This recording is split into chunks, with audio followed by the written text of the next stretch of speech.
아직도 해결되지 않은 아픈 과거를 마주하고자 합니다.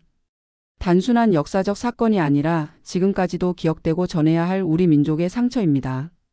감추려 했던 역사적 진실을 찾고 그날의 희생자들을 기억하기 위해 그날의 비명과 절규는 영원히 남아 있을 것입니다.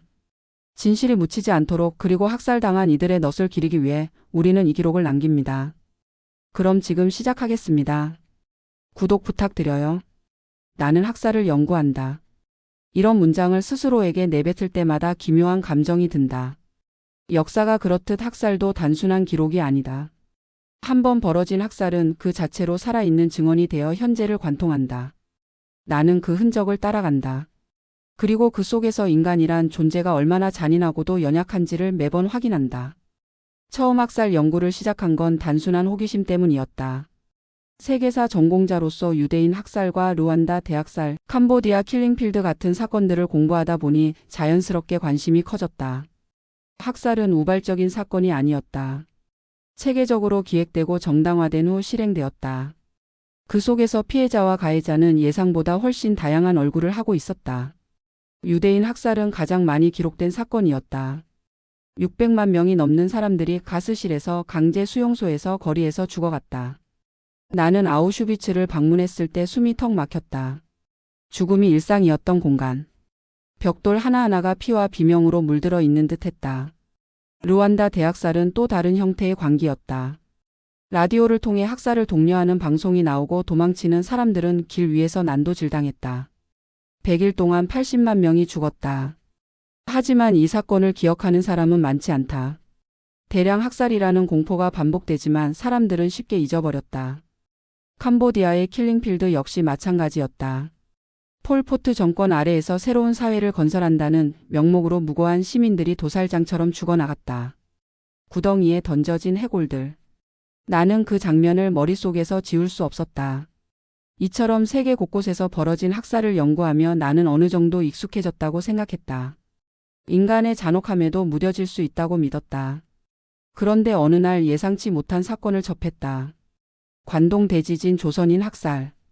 그 순간 내 온몸에 전율이 일었다. 나치의 만행도 루안다의 피바다도 캄보디아의 살육도 알고 있었다. 그런데 이 학살은 처음 듣는 이야기였다. 믿을 수 없었다. 내가 몰랐다고? 내 조국의 역사에서 수천 명이 도륙당한 사건을? 교과서에서도 대학 강의에서도 누구도 말해주지 않았다. 1923년 9월 1일 일본 관동 지역에서 대지진이 발생했다. 도쿄와 요코하마를 중심으로 도시가 붕괴됐고 불길이 목조 건물을 삼켰다. 당시 사망자와 실종자는 10만 명이 넘었다. 하지만 진짜 재앙은 지진이 아니었다. 조선인들이 우물에 독을 탔다. 조선인들이 방화를 저질렀다. 조선인들이 폭동을 일으킨다. 거짓된 소문이 번졌다. 그것은 단순한 유언비어가 아니었다. 학살의 신호탄이었다.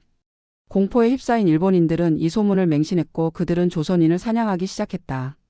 맨손의 남자, 여자, 아이들이 길거리에서 난도질당했다.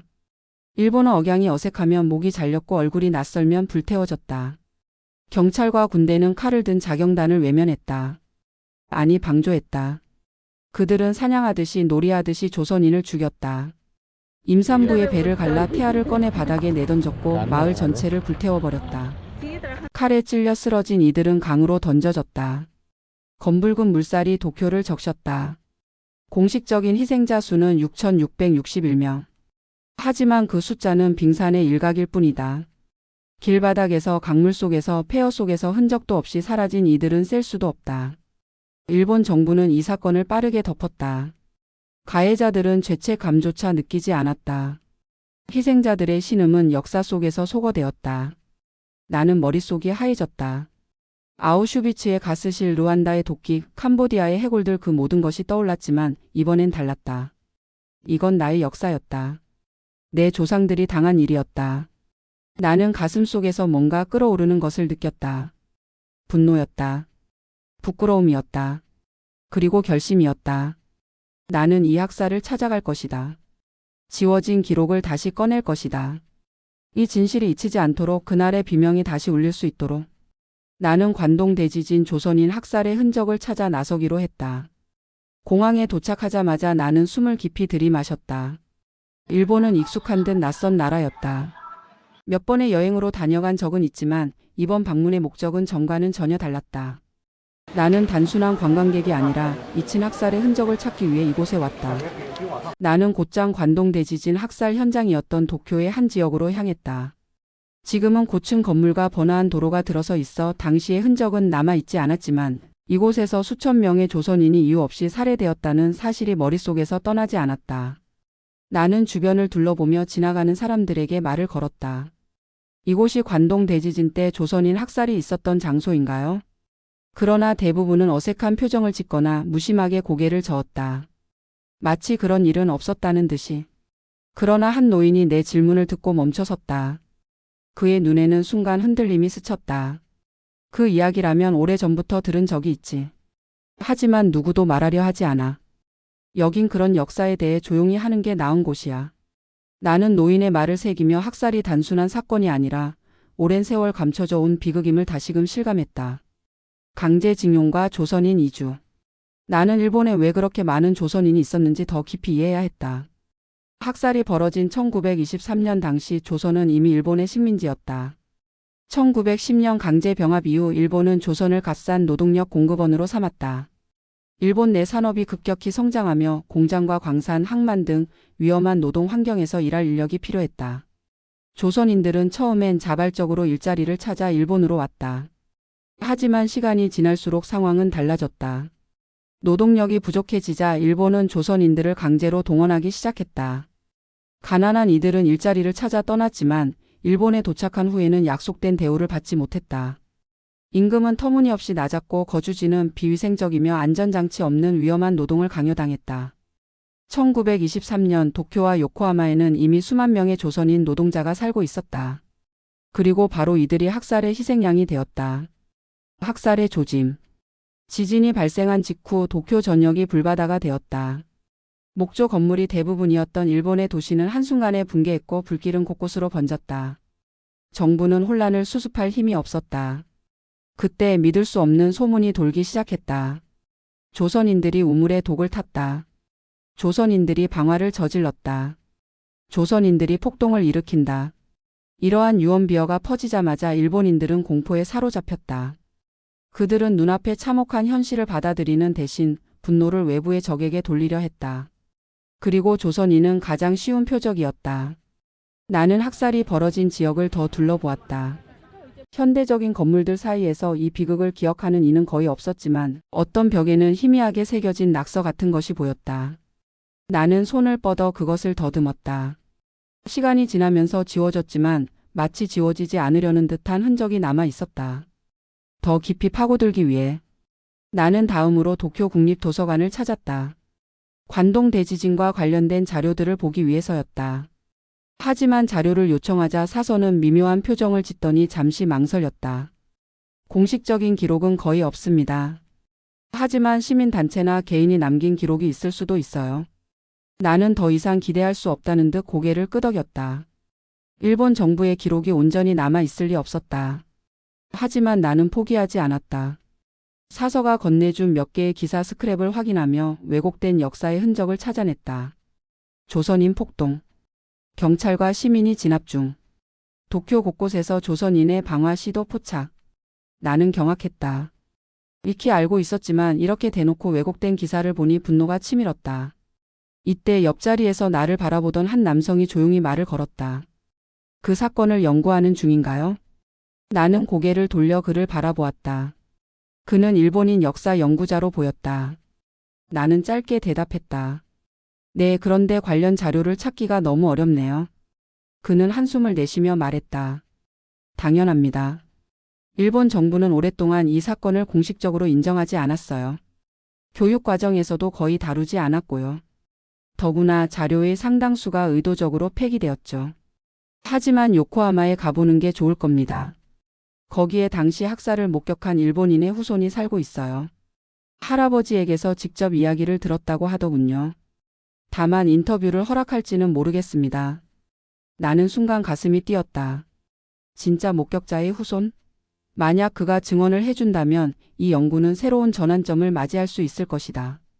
나는 즉시 요코하마로 갈 준비를 했다. 하지만 한 가지 불길한 예감이 들었다. 이 연구를 반기지 않는 사람들이 있을 것이라는 점이다. 그러나 나는 멈추지 않을 것이다. 나는 진실을 찾기 위해 이곳에 왔고 이제 첫 번째 단서를 손에 넣었다. 요코하마에서 나를 기다리는 것이 무엇이든 나는 반드시 마주할 것이다. 요코하마 역에 도착하자마자 나는 주변을 둘러보았다. 현대적인 빌딩과 번화한 거리, 어디에서도 100년 전의 흔적은 찾을 수 없었다. 그러나 이곳 어딘가에는 아직도 그날의 기억을 간직한 사람들이 있을 것이었다. 나는 먼저 당시 조선인들이 많이 살았던 지역으로 향했다. 현재는 완전히 재개발된 상태였지만 오래된 골목을 따라 걷다 보니 허름한 가게 하나가 눈에 띄었다. 간판은 발에 있었고 가게 주인은 연로한 남성이었다. 나는 그에게 다가가 조심스럽게 물었다. 실례합니다. 혹시 이 근처에서 오래 사셨나요? 그는 나를 위아래로 후어보며 고개를 끄덕였다. 그래, 여기서 태어나 지금까지 살았지. 나는 바로 본론으로 들어갔다. 관동 대지진 당시 조선인 학살에 대해 들어보셨나요? 순간 그의 표정이 굳어졌다. 손을 테이블에 올려놓고 조용히 입을 열었다. 그 얘긴 조용히 하는 게 좋아. 아직도 그걸 꺼내면 불편해하는 사람들이 많아. 나는 그의 말을 곱씹으며 낮은 목소리로 다시 물었다. 하지만 전 진실을 알고 싶습니다. 당시를 기억하는 분이 계실까요? 그는 한숨을 쉬더니 조용히 말했다. 이 동네에서 그날을 기억하는 사람은 거의 없지만 한 사람이 있어. 내 또래인데 그의 아버지가 직접 그 학살을 목격했다고 하지. 하지만 그도 쉽게 입을 열지는 않을 거야.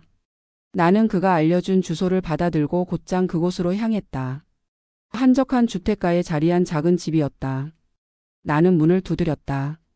얼마 후 문이 열렸고 백발이 성성한 한 남성이 나를 응시했다. 누구요? 나는 조심스럽게 자신을 소개하며 이곳에 온 이유를 설명했다. 그의 눈빛이 흔들렸다. 그리고 한참을 망설이더니 문을 열어주었다. 거실에 들어서자 그는 깊은 한숨을 내쉬며 입을 열었다. 내 아버지는 1923년 9월 그날을 평생 잊지 못했어. 사람들이 칼과 몽둥이를 들고 거리로 나서 조선인을 찾아다녔다고 하셨지. 그들은 조선인들이 우물에 독을 탔다며 무차별적으로 죽였어. 나는 노인의 손이 가늘게 떨리는 것을 보았다. 그는 말을 이어갔다. 내 아버지는 한 조선인 가족을 집에 숨겨주었어. 하지만 들킬까봐 두려웠다고 하셨지. 주변에서는 조선인을 발견하면 신고하라고 했거든. 잡히면 그 자리에서 죽었어. 그는 창밖을 바라보며 말을 이었다. 그날 거리는 피로 물들었어. 칼에 찔린 사람들이 비명을 지르며 쓰러졌고 불타는 시체들이 곳곳에 널려 있었지. 내 아버지는 도망치는 조선인들이 우물 속으로 뛰어드는 걸 봤다고 하셨어. 물에 뛰어들어도 살아남지 못했지. 기다리고 있던 사람들이 죽창으로 찔렀으니까. 나는 숨을 삼켰다. 그의 목소리는 차분했지만 그가 전하는 내용은 너무도 끔찍했다. 아버지는 말했소. 그때 거리엔 시체들이 산처럼 쌓여 있었고 어떤 집들은 불태워졌다. 사람들은 살기 위해 필사적으로 도망쳤지만 어딜 가든 조선인을 색출하는 무리가 있었소. 나는 그의 이야기를 들으며 숨이 막혔다. 너무나도 생생한 증언이었다. 그리고 나는 다시 한번 이 학살이 단순한 폭동이 아니라 체계적으로 조장된 대량 학살이었음을 실감했다. 당신은 이걸 왜 알고 싶소? 그가 물었다. 나는 힘을 주어 대답했다. 이 진실이 잊히지 않도록 하기 위해서요. 누군가는 기억해야 합니다. 그는 한참을 나를 바라보다가 고개를 끄덕였다. 좋아. 하지만 조심하게. 이걸 탐구하는 걸 반기지 않는 사람들도 많소. 그 순간 문 밖에서 인기척이 느껴졌다. 나는 반사적으로 창밖을 내다보았다. 골목길 어귀에 누군가가 서 있었다. 잠시 후 사라졌지만 등골이 서늘해졌다. 나는 노인의 손을 꼭 잡으며 말했다. 이 이야기를 계속할 겁니다. 무슨 일이 있어도. 요코하마에서의 밤이 유난히 길게 느껴졌다. 내 조사는 이제부터가 시작이었다. 요코하마에서의 밤은 뒤숭숭했다. 내 머릿속은 노인의 증언으로 가득 차 있었다. 불길에 휩싸인 거리, 도망치는 조선인들, 칼과 몽둥이, 그리고 피비린내. 나는 그날 밤 거의 잠을 이루지 못했다. 다음 날 아침 나는 더 깊이 파고들기로 결심했다. 나는 먼저 도쿄로 돌아가기로 했다. 자료를 더 찾아야 했다. 그런데 내 뒤를 따라오는 듯한 낯선 기척이 느껴졌다. 나는 지하철역으로 들어가면서도 주변을 살폈다. 하지만 아무도 수상한 행동을 하지 않았다. 그저 내 기분 탓일까? 하지만 어제 밤 골목길에서 느꼈던 서늘한 기운이 가시지 않았다. 도쿄에 도착하자마자 나는 일본 국립도서관으로 향했다. 이번에는 일반 자료가 아니라 외국 기록 보관소와 연결된 자료들을 찾아보기 위해서였다. 관동 대지진 당시 일본 정부의 공식 기록은 철저히 정리되어 있었다. 하지만 학살과 관련된 내용은 거의 없었다. 나는 사서에게 물었다. 혹시 외국 기록 보관소에서 당시 자료를 보관하고 있는 곳이 있을까요? 사서는 조금 당황한 듯 했다. 그리고 조심스러운 목소리로 말했다. 외국 자료라면 독일이나 영국 자료를 찾아보세요. 당시 일본에 주둔했던 외국 군인들이 보고한 기록이 남아 있을 수도 있습니다. 나는 곧장 컴퓨터를 검색했다. 그리고 놀라운 사실을 발견했다. 독일 외무부 문서에는 조선인 피학살자 수가 23,058명으로 기록되어 있었다. 일본 정부가 공식적으로 발표한 6천여 명보다 훨씬 많은 숫자였다. 나는 더 깊이 파고들었다. 그러다 한 이름을 발견했다. 정성길. 그는 기록사진 연구가로 40여 년간 간토 대지진 조선인 학살 관련 사진을 수집해 온 인물이었다. 독일과 프랑스, 영국의 군인들이 찍은 사진까지 모았다고 했다. 나는 그의 자료를 반드시 확인해야 했다.